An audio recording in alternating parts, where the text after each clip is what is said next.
ये सब हैं। डुक्कू बच्चू है, डुक्कू है।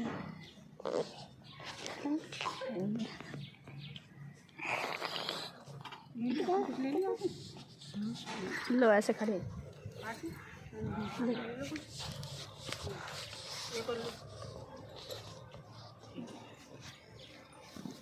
भगवान श्री कृष्ण बोले, हे धर्मराज, तुम्हें फागुन शुक्ल पक्ष की एकादशी व्रत की विधि और महत्व बताता हूँ, ध्यान से सुनो। त्रेता युग में एक दिन महान राजा मानधाता ने वशिष्ठ जी से पूछा कि हे विधिश्रेष्ठ, यदि आपको एकादशी हो तो किसी ऐसे व्रत को बताइए जो जिसको करने से मेरा कल्याण हो सके। महर्षि वशिष्ठ बोले, हे राजन, मैं तुम्हें सब व्रतों से उत्तम और अंत में मोक्ष देने वाला आमल की एकादशी का व्रत का वर्णन करता हूँ। यह एकादशी फागुन मास के शुक्ल पक्ष में होती है। इस पवित्र व्रत के करने से समस्त पाप नष्ट हो जाते हैं। इसका फल 1000 गोदान के फल के बराबर होता है। तो इस व्रत को करने वाले अंत समय विष्णु लोक को जाते हैं। अब मैं आपसे एक पौराणिक कथा कहता हूँ, ध्यानपूर्वक सुनिए। एक विदेश नाम के नगर में ब्राह्मण, क्षत्रिय, वैश्य और शूद्र चारों वर्ण आनंद सहित रहते थे। उस नगर में सब वेद ध्वनि पूजा करती थी तथा वहाँ दुराचारी और नास्तिक कोई नहीं था। उस नगर में चैत्रस नाम का एक चंद्रवंशी राजा राज्य करता था। वह अत्यंत विद्वान तथा धार्मिक प्रवृत्ति का था। वहाँ कोई भी व्यक्ति दरिद्र व लोभी नहीं था। सभी नगरवासी विष्णु भक्त थे और एकादशी का व्रत किया करते थे।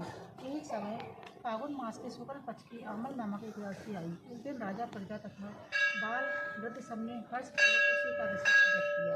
राजा अपनी प्रजा के साथ मंदिर में जाकर पूर्ण कूप स्थापित करके धूप, दीप, नैवेद्य, पंचरत्न आदि से रात्रि का पूजन करने लगे और इस प्रकार स्तुति करने लगे, हे छात्री, हे दात्री, तुम ब्रह्मा स्वरूप हो। तुम ब्रह्मा जी द्वारा उत्पन्न हो और समस्त पापों को नष्ट करने वाले हो। तुमको नमस्कार है। अब तुम अर्घ्य स्वीकार करो। तुम श्री रामचंद्र जी द्वारा सम्मानित हो। मैं आपकी प्रार्थना करता हूँ, अतः आप मेरे समस्त पापों को हरण करें। उस मंदिर में सबने रात को जागरण किया। रात के समय वहाँ एक बहेलिया आया जो अत्यंत पापी और दुराचारी था। भूख और प्यास से अत्यंत व्याकुल हुआ बहेलिया जागरण एक कोने में बैठ गए और विष्णु भगवान इस प्रकार अन्य मनुष्यों का भांति उसने सारी रात जागरण बिता दी।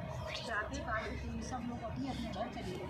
बहेलिया भी अपने घर चला गया। उस समय बीतने के पश्चात उस बहेलिया की मृत्यु हो गई। मगर उस आमन की एकादशी के व्रत तथा जागरण से उसने राजा विदुर के घर जन्म लिया। उसका नाम वसुंधरा रखा गया। युवा होने पर वह चतुर्वेदी सेना के सहित तथा धन्य दान से युक्त होकर 10,000 ग्रामों